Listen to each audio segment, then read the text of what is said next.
Welcome back, everyone, to the Rebellious Noise Pro Wrestling channel. My name is Scott, and we are here for the instant reaction review to Friday Night SmackDown live from London's O2 Arena. And it was a very enjoyable show. Now, my one negative would be, as it always is, does it have to be that long? But credit where it's due. I think they really brought us back around in the last kind of half an hour where it really started to be a concern that it was dipping. But overall, a really good show. It started out really hot, it ended really hot, and it had some great moments in between. Want to know what you guys thought of the show, though? Give me your comments down below on the on-demand version, but also those watching live would love to know what you thought of the show itself. Gary says, welcome back.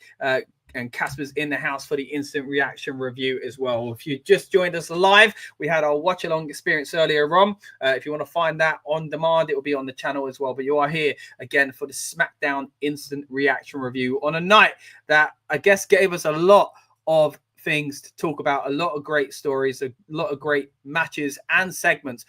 Just off the top of my head, Kevin Owens appeared. Naomi did an incredible segment where she was crying. Like, amazing performance there. We got to see Jay Cargill. We saw Cody Rhodes, which I didn't even expect. A lot of love shown for Randy Orton as well. Drew McIntyre had a fantastic night.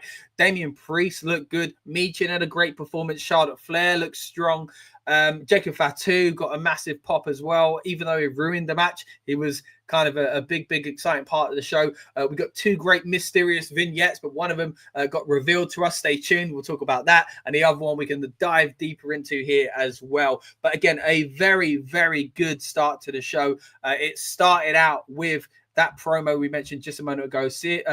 Cody Rhodes, came out and was interrupted very quickly by Randy Orton. But it started out with a incredible reception for the WWE champion. Again, we've had a Roman reporter out there in the form of Danny, who's sent us some clips of the experience in the venue tonight as well. So if you haven't seen it, then let me just show you what it was like when Cody Rhodes made his way to the ring. As soon as his music stopped, the fans didn't want to give up. Let's play. Well, that clip. Here we go. We're booing Cena first of all. And then Cody Rhodes getting great love.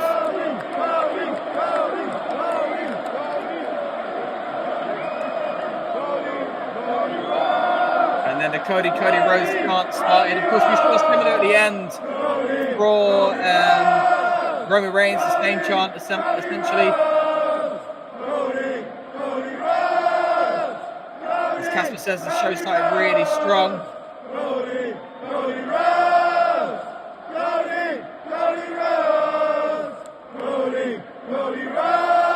And as I say, after that, Randy Orton made his way to the ring, and they gave Cody a great reception by singing his song. But Randy Orton, as you expect, in this portion of his career, is just getting sing along, and each crowd will get louder and louder. And let's listen to what the London fans brought to the table in that respect.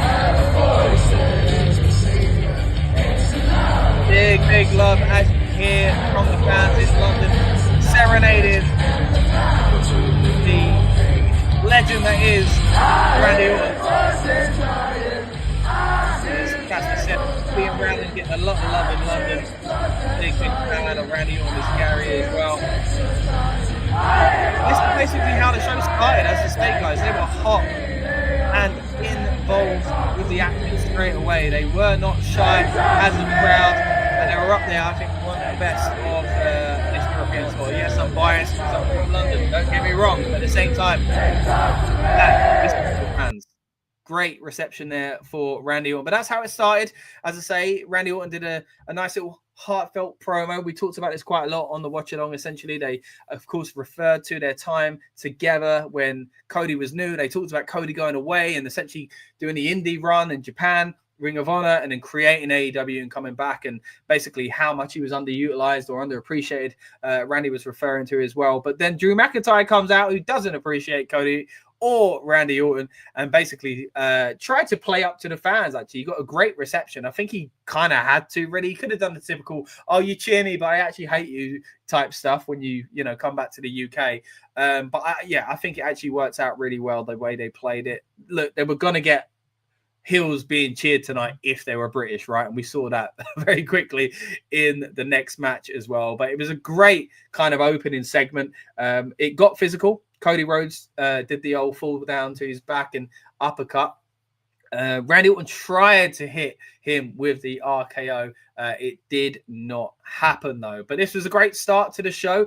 Really did enjoy it. I was very surprised to see Cody Rhodes there. And again, a hot kind of start to SmackDown.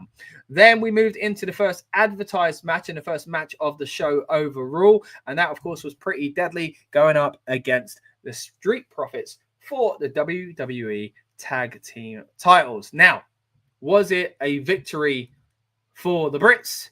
I'd love to be here saying, yes, boy. But sadly, no, boy, it wasn't. Now, don't get me wrong. I'm a big fan of the Street Profits. They should have captured the titles themselves a long, long time ago for, I believe, only the second time. But to their credit, they're doing well at the moment, and they've only just won it. It would be weird to take the titles off them, but I was just really hoping we'd see something special here in London. Look, it was a great show. It's special in that sense, but I was hoping there'd be a title change like the one in Barcelona where the Street Profits did win. But seeing as they had only just won it themselves, it didn't seem likely, but still a very, very good match. I mean, the hometown boys, if you want to call them that, they played up to the crowd. Again, they were basically babyface, and it was really confusing for the Street Profits because, again, we've talked later about how they've seemingly flip-flopped over the past year or so. You got to remember that time with Bobby Lashley where they turned heel and then kind of were face again. They started dressing differently, then they went back to the way they used to be and acting that way again. Now they are dressing differently now that they're champs, and they've got rid of the glittery cup, they got rid of the old theme song, but they were baby faces when they won the title. They celebrated as faces last week, but then this week, I guess because they're in London, they just kind of healed it up. But it's just not great for a confusing enough kind of duo, essentially, to be doing stuff like that. Not really a fan of that aspect, but at the same time, sometimes you just have to do that because you got to play up to what the crowd wants, and the crowd wanted to cheer for Kit and Elton. Now, again, they didn't win the title, but they had some really, really great kind of near falls and got the fans behind them with spilt milk. But yeah, sadly, it wasn't to be, and the Street Profits are still your tag team champions after retaining them on their first title defense. As I say, it would have been a bit odd if they did lose them. Now, great first match. Street Profits versus Pretty Deadly was a fun match, says Casper. Gary says they earn my respect a little more tonight. Pretty Deadly. Yeah, we were talking about this on the watch along. Gary's not really been a massive fan of Pretty Deadly's work, but yeah, I can see, Gary, you've been won over. And also, Casper does think that a face turn is coming. I think, yeah, it was a hometown crowd, so it's kind of a test bed, right? You can see what the fans would do as far as kind of reacting to babyface Pretty Deadly. Yeah, it's different when they're hometown, but at the same time, it's somewhat of a good indicator, I think. Next up, we had Katana Chance and Kayden Carter versus the Secret Hervis of Piper Niven and Alba Fyre. Another fun match. Cool to see the Secret Hervis get all the love and respect I think they deserve, even though, again, they're heels. The Brits like to cheer for the heels, don't get me wrong.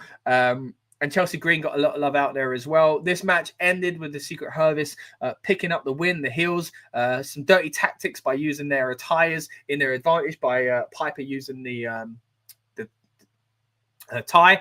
And then at the end of this, to kind of make the save, was Zelina Vega. And it looks like we're going to continue this feud with Vega and Chelsea Green, maybe heading to WrestleMania. But a fun match. Alba Fyre, Piper Niven looking good. But at the same time, I think Kayden and Katana look pretty solid as well. Good match between them. And one of those where, as always, we like to say, did what he needed to do.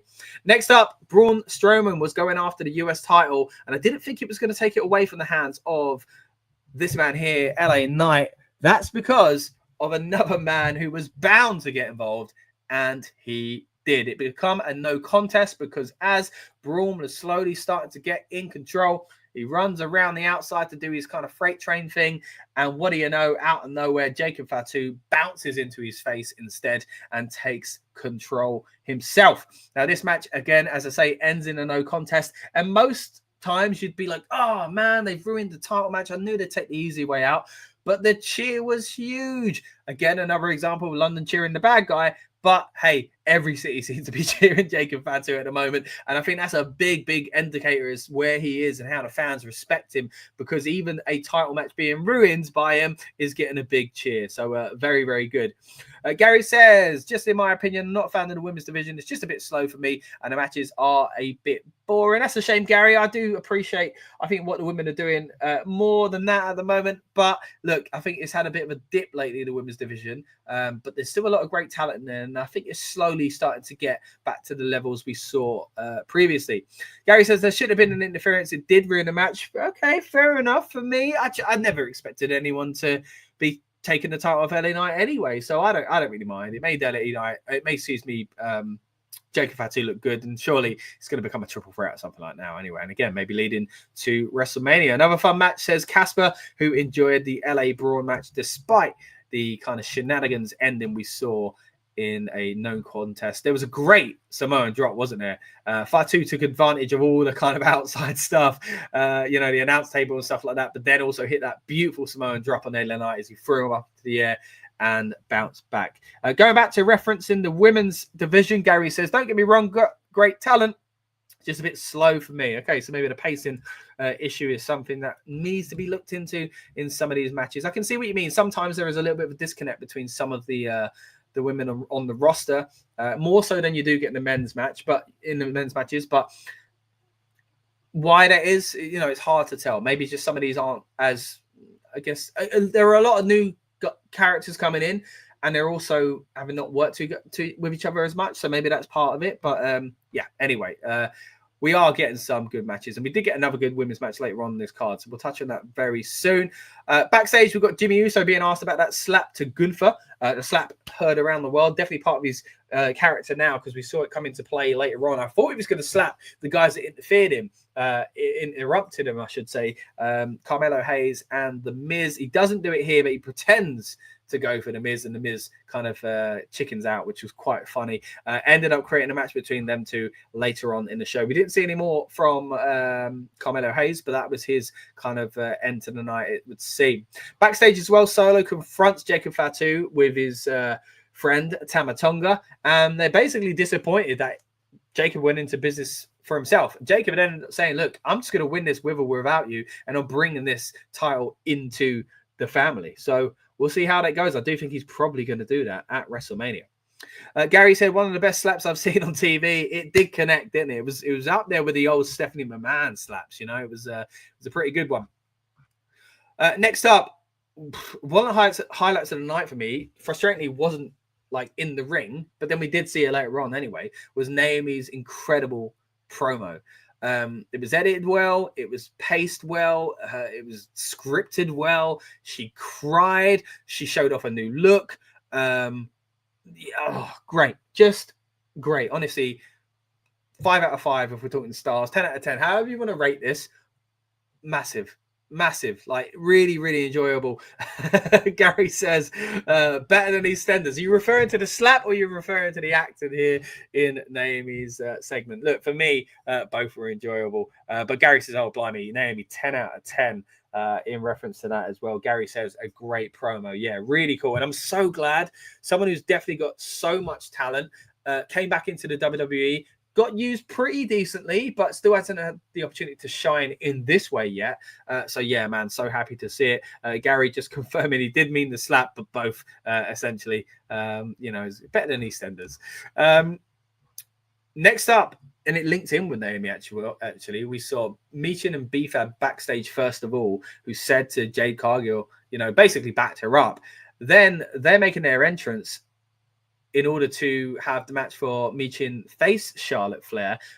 So I like this because it kind of intertwined different storylines. And after this, we saw Tiffany Stratton show up backstage, at least. I don't know if that was pre-taped or if she was even in London or what. But Michin and B-Fab were attacked. Now, they're attacked by Naomi, which again was great because it just made her look badass and a naughty woman. And then Jade Cargill chased her off, essentially. Then she had a really cool moment where she passes Charlotte Flair and they look at each other and just kind of acknowledge each other, and Jade kind of hints, you know, like as if she's not impressed, and, you know, I'll be coming after you someday. So love stuff like that. I remember when they showed Cody and Roman, do you remember when they walked past each other again, and you thought, oh, this might be a feud that comes back, you know. This would be a first time feud, but still really, really cool. Now, Casper says BFAB and Michin not a bad tag team. Yeah, good to see them working together. I think Michin is someone that's been utilized quite well in the past few months. She's had some main event matches. She's had hardcore matches, or kind of stipulation-based matches at least. And she's had title shots, especially in the mid-card division. So, yeah, looking forward to seeing more from her now that she's with BFAB, who I think also did quite well in her match against Charlotte in Barcelona. It's nice to see them getting some use on the card. Charlotte would destroy Jade, even though I like Jade. Do you think... yeah, Charlotte can't lose to everyone. I think she needs to lose to Tiffany. So to lose to Jade as well, maybe that's the SummerSlam match, or maybe the Jade thing kind of ends up being a Bianca thing again. I still think Bianca's something to do with this storyline, guys, because Bianca's been acting a little shady herself. And look, I've been saying it for months, but Bianca, in my opinion, is involved with the Naomi and Jade Cargill thing a little bit more than we've seen so far. Now, this match did still take place. As I say, Charlotte made her way to the ring and took advantage, but it was one that made everyone look good. Michin looked like a hero. She continued, and she didn't just lose easily, which they could have done and gone like, oh, you know what, fair enough, she got beat up just now. She valiantly fought on and, you know, kind of like narrowly lost, I guess. And you think, oh, what could a full strength Michin do? And Charlotte had to look strong, but didn't do it in a way that buried Michin. So I think, yeah, really, really good in that sense. So Charlotte Flair wins with the figure eight. And again, helped by the Naomi attack. Then we see a backstage segment, as I say, from Tiffany Stratton, who basically says, look, if all the things about me are true that Charlotte says, then if Charlotte loses to me, then she loses to all those things. If I lose to Charlotte, I just lose to a legend, which is fair enough. I don't think she's losing to Charlotte. I don't think she should, at least. So we'll see how that goes. Hey, we're going to be covering WrestleMania in depth. So if you haven't already, subscribe, and we'll give you our predictions closer to the time. Then Randy Orton versus Drew McIntyre. It was a match that was set up earlier on in the night because of Drew's interference in the kind of lovely promo segment we had between Randy Orton and Cody Rhodes, where Cody was getting teary. Drew said, nah, and basically got involved. And he earned himself a match against the former Legend Killer and future Hall of Famer, of course, in Randy Orton, who didn't win this match, and that was thanks to a spike DDT from Drew McIntyre. Drew McIntyre got hit with a spike DDT as he tried to set up for the RKO, but then you got Kevin Owens walking down the ramp, distracting Orton. McIntyre hit a beautiful Claymore, by the way, and picked up the victory. And it looked like that was it for McIntyre, but we saw a little more from him as well, because later on backstage, he bumped into Lewis Capaldi, who they'd also shown out in the first row, essentially, of course, famous singer. Grammy nominated, I think they kept saying. I don't know if he's won a Grammy, but either way, seems like a decent bloke and a good singer. They bump into each other backstage, of course, a fellow Scott as well. And they say, look, I'll meet up in a bit. Drew's happy. He's going to go celebrate. He's going down the boozer. He invites Lewis. Drew ain't getting there. And if he does, he's putting glass out of his back. Because what happened was he's all cocky and saying on the camera, on the mic to the camera, I should say, after an interview with Jackie Redmond, I believe it was, saying, look, when people don't get involved in my business, I win because I'm great, basically. And, you know, I think he gives a slight dig to Damian Priest, opens the door, and I thought he's got to be there, right? And he was there, starts attacking him. They have a little bit of a back and forth until Damian takes control. They start throwing each other into a convertible. I'm thinking, what's that doing there? And then, yes, as I hoped, it was a big spot on top of the car as Damian hits Drew with the South of Heaven onto the windshield, breaks the glass, and basically starts trash talking him and stuff like that, and walks away. Drew McIntyre starts complaining that he's got glass in his eye and stuff like that. Great little spot there. Something that, again, I said it on a watch along, has really helped hype this match for WrestleMania. And I think they've done a great job week by week, because I think Drew's the hotter act at the moment. I think I like both. I appreciate both, but I've said it time and time again. This is not a match that I wanted to see or many others wanted to see, but they've done a great job at making me want to see that match, telling a story that makes sense by tapping into their history and how, you know, they were kind of involved with each other's storylines, you know, with the world title picture and the cashing in and all that kind of stuff as well. So yeah, for me, the Drew McIntyre segment with Damian Priest was fantastic, and again, just continues to sell WrestleMania for me. We also saw just before that, actually, The Miz versus Jimmy Uso, the match we talked about earlier on. Jimmy Uso comes out on top of this, and I think he should have come out on top, and I think he's going from strength to strength. They're doing very well, in my opinion, at helping Jimmy Uso get back up to the level of Jey Uso. Now, Jey has gone off with a rocket on his back. It's hard to catch him for good reason, but they're doing a good job at not making Jimmy look like that much of the weaker brother like they had done purposely before because he was the heel, but now should not be doing. He's changed his gimmick a little bit. You know, he's doing the yeets as himself. He's got new attire. He's Big Jim now, and he's all about the slaps. He hits Miz with, I think it was 2 slaps. He hit him one, I think, in the ring, and one on the side where he dives, knocks him over the barrier as well, essentially picks up the ring, has a great promo. Again, I'm loving these different kind of things that we're seeing. We had Jake Cargill doing that promo back like before the arena was set up a few weeks back when Liv walked by. We're seeing all those kind of backstage shots as well, a little bit different to how we used to see him. And then you're getting someone like Big Jim getting on the headset, picking up the headset from the commentator's desk and saying, look, Gunther, you know, I'm going to turn you into Private Gunther. You ain't the ring general anymore, you know, and yeah, great promo. And again, a great way to execute it as well. Jimmy Uso, as Casper said, needed to get the win here just to go from strength to strength. A few more of these comments here as well. We've got Gary, not really a fan of Bianca. Also says Charlotte's middle finger to the crowd was class as well. A lot of the wrestlers playing up to the London crowd, I think they really enjoy being out there. I know Roman did. We'll get to that in a bit. Casper says Charlotte versus Michin was a fun match. Gary's a big fan of Tiffany. Drew McIntyre versus Randy Orton interference for Kevin Owens. Again, that's the way that one ended. But Drew said I'm going down the pub. Damian Priest segment was good. Gary says, don't forget about the poor random guy for the table and his poor car. He's had a bad night. I forgot that. Yeah, they had like an extra backstage, didn't they? I guess it was his car. You're right. Yeah, he threw him through a table and now his car's ruined. But hey, it was all for the greater good because it gave us a great little segment.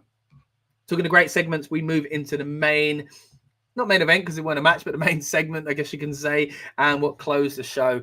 They advertised it all week. CM Punk versus Roman Reigns versus Seth Rollins was going to be signed on the dotted line on SmackDown, and we kept joking about it on the preview tonight.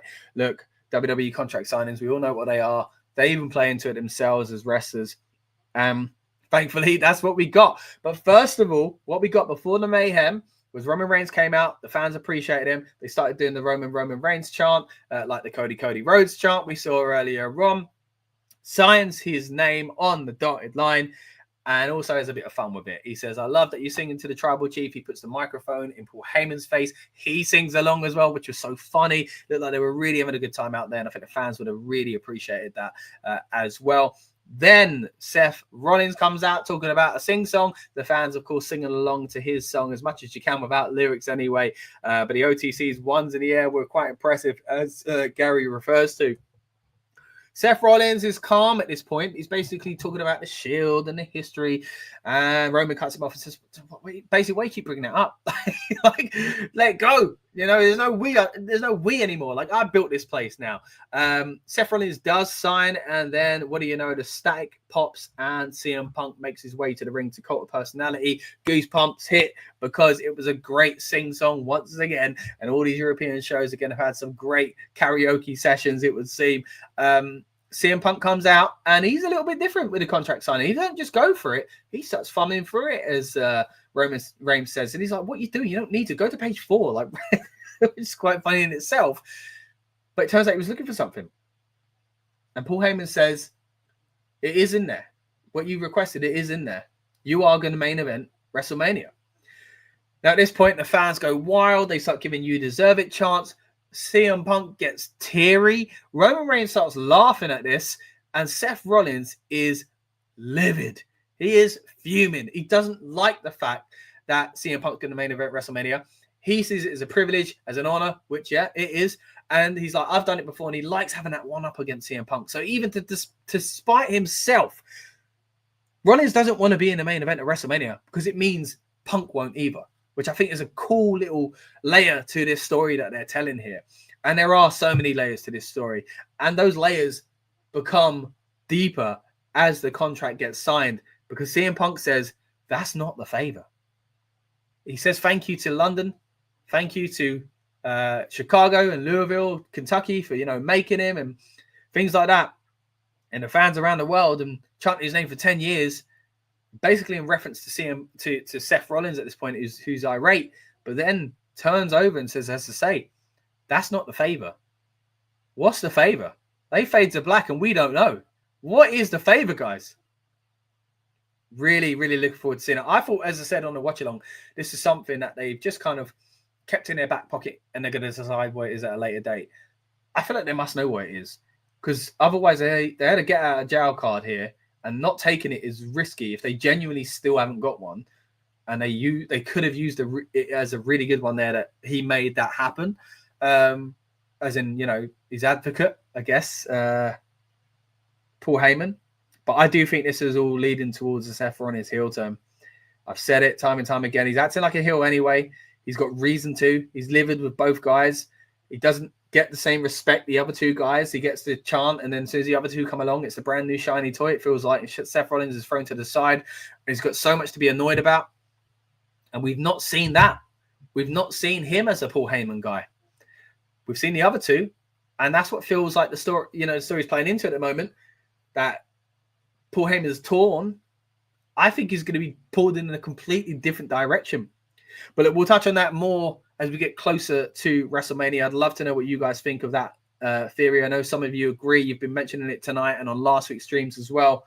And it'd be great once we get more of the Rebellious Noise crew on the build-up shows for WrestleMania in particular, as we do break down that card once it is cemented. But we've finally got this one in the books. And a twist at the end is not the favor. Casper says CM Punk, Seth Rollins, and Reigns was a great segment. It can't main event. I get it, but Cena and Cody should main event night 2. Could do night 1, but not night 2. It's a more interesting segment. Look, I think as well, Cena and Cody should be night 2. This could be night 1, but I actually would still prefer to see Jey Uso and Gunther in night 1. Or, there's still room for something else. And I feel like they're main eventers, but that's never been the problem for CM Punk. The problem for CM Punk was he won in the title match. That was the match to close WrestleMania. And that was the main event. And even when he had the title, I don't think he was ever in the main event of WrestleMania or, used like that. And, a lot of times if you had certain titles, you'd open the show rather. And that still happens today as well. The other one's the main event in title sort of thing. So we'll see. Casper says a heel turn. I agree for Paul Heyman. Seth being a Paul Heyman guy. Yeah, I think it'll be great as well. I'm really looking forward to that possibly actually happening. Now, we also saw, as I mentioned earlier on the start of this review, 2 segments of mysterious characters coming to WWE. One gave us a clear answer, and one gave us more clues. Let's touch on the clear answer one straight away. Penta is not alone. His brother has arrived in WWE, or will be arriving at least next week on SmackDown, because Rey Fenix is a SmackDown superstar. So again, he won't be with his Lucha brother, who's over on Raw, but I'm really interested to see how they use him and how they use him separately from Penta as well, because I assumed they were going to bring him in to be involved with this Chad Gable storyline, but no, either with Chad or with Penta, but no, they're going to keep him completely separate. So how do you promote as WWE 2 luchas who are very different? Don't get me wrong, but generally speaking, WWE have only really ever had room for 1, maybe 2 luchas, and the second lucha has always been seen as, the new Rey Mysterio. We saw it with Sin Cara.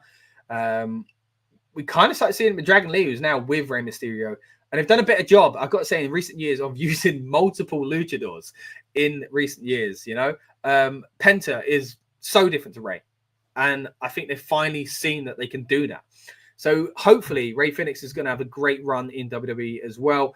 Casper, very much looking forward to seeing his debut again next week on SmackDown. So the vignette basically showed this foggy image again, but it also went closer up. We saw his tattoos, we saw his gear, and we saw his mask. And then we basically saw his face in that mask and the graphic that just clearly told us once and for all, Rey Fenix is coming to SmackDown next week. So really excited for that, guys. And yeah, hope you guys are as well. Let me know in the comments if you're looking forward to the debut of Rey Fenix in WWE. Then we got a continuation of those kind of spooky promos. And now remember, when these first debuted, these promos, they came on the same night. They were very different styles, so they felt like different people, but we weren't entirely sure. But the second person always seemed to be maybe Aleister Black. And we got this number 4 and just some smoke. And that was it. And we basically got the same last week, but this week we got some more. We saw a figure. Now, a few screenshots here as well. We saw a shadow here. This time, Roman numerals. I thought I saw Roman numerals of 4 again, but here I'm seeing 25. Then we saw that figure again, this time a hooded figure. And what sold it for me was this image here, a candle. Now, if you remember Aleister Black's entrance in the early days of NXT, he'd come up like Dracula, incredible theme song, and candles lit around the ramp. Is this Aleister Black? I think it's got to be. Also got a reference to a snake here as well, and I'm sure people are going to break this down further and try and connect the dots and why it does link to Aleister Black, or maybe even someone else. Maybe it's not Aleister Black. But even going into Royal Rumble, there were rumors about Aleister Black. There were also rumors that his contract wasn't up and that it wouldn't be possible. But I just wanted to see it, and I want his old theme song back, and I wanted that at the Rumble. But if contracts don't align, then fair enough. But I'm hoping we're going to see Aleister Black here very, very soon in the WWE. Maybe it'll be before WrestleMania. Maybe it'll be at WrestleMania. I'm glad we've got one of these surprises kind of dealt with straight away. Rey Fenix has been announced. Now, the other one could be the mystery and carry on being that kind of suspicious character, essentially, in the misty video. Now, it turns out that smoke, I guess, is from the candle and the flame that we saw in that vignette. Still not sure what the numbers mean, though. But again, really, really looking forward to this possibly being a return to WWE for Aleister Black. And it's funny, isn't it? And this isn't a dig on AEW or anything like that. I am a fan of AEW. I have to be honest, though. WWE is where it's at the moment. A few years ago, that wasn't the case. And I wanted AEW to capture Aleister Black because I wanted to see him in a new environment, and I was excited to see what he could do there. Did he have a good run there? I'd say a good run. The House of Black was cool. Could it have been better? Yeah. Was it what I expected it to be? No. So, all of a sudden, you want him in a new environment again. And it's just funny how that works with WWE and AEW. Same as back in the day with WWF and WCW. Going all the way back to NWA and the territories as well. Putting someone in a new environment suddenly changes everything. So, yeah, really looking forward to this potentially being Aleister Black. But if it's not Aleister Black, then, guys, who do you think it is? Does this figure remind you of anyone? I'm sure I've seen Aleister Black wear cloaks and kind of hoods and things like this before. And again, the candle reminds me of Aleister Black as well. I'm looking forward to it. And I'm hoping he's got his old theme song, because that is a tune. Casper says, and a return for Aleister Black is possibly that number 4. Got to be Black, says Gary. Casper agrees. It's got to be Aleister Black. And Gary says, Black return. Cut out moment for WrestleMania. Could be at WrestleMania. It could be, or it could be in the weeks leading to it. We're a few weeks away from it at the moment, but we are starting to get more and more clues as to who it was that they were alluding to in that promo. Now, not only that, there was some audio as well. Now, I can't play it for copyright reasons.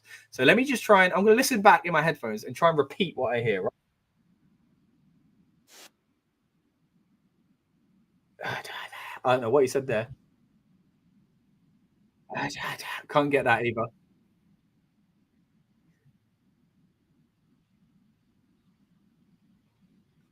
And again, I don't. That last bit is either you will be or you. It's you or something. Maybe just don't say what you know. But people online are starting to speculate that it is Aleister Black. Also, speculation as to 4 and the 25. It could be that he debuts on the 25th of April. So I'm seeing a lot of people suggest that at the moment. 25th of April is a SmackDown. and it is the week after WrestleMania. It's the SmackDown after Mania. Now, there was a few years ago, they were trying to make the SmackDown after Mania a thing, like Raw after Mania, and it didn't really have the same edge. They did a few cool things on it, but to be fair, Raw after Mania has kind of slipped off in recent years. So if we actually do get a big surprise on the SmackDown after Mania, then that'll be something really cool to look forward to. As Gary says, a blackout moment in the stadium, and then his theme song hits. That would be cool at WrestleMania. But yeah, I think the numbers, as people speculating online, it looks like it might actually be relating to SmackDown itself. But either way, looking forward to seeing back. But that brings us towards the end of the show, guys. We've touched on all the big kind of stories to come out of it. It's been a great, great night of covering SmackDown in depth. Again, if you haven't already and you want to watch it along with myself, you can check that out on the earlier part of the stream if you're watching live. Or if you're watching on demand, I appreciate there's people out there in the States who haven't watched it yet, or maybe you've got work and whatever else, other commitments. If you are yet to watch SmackDown and you want to watch it in depth, you can do it with myself by watching the watch along on this very channel as well. Casper says it wasn't. I can see your typo there. Don't worry, it wasn't a bad show. Wasn't negative, but tiring. But it did pick up again. Yeah, quite an exciting show. Yeah, we talked about that, didn't we, Casper? 3 hours long is a bit of a slug, but again, to their credit, look at me. The show's been over and I'm now hyped up. So it's been really good. It's been a pleasure, says Gary. Yeah, it's been a pleasure having you on board once again, mate. Appreciate all the people that have been commenting tonight, from the preview to the watch along to here on the instant reaction review, and to those that I'm sure will drop their thoughts in the comments below on the on-demand versions as well.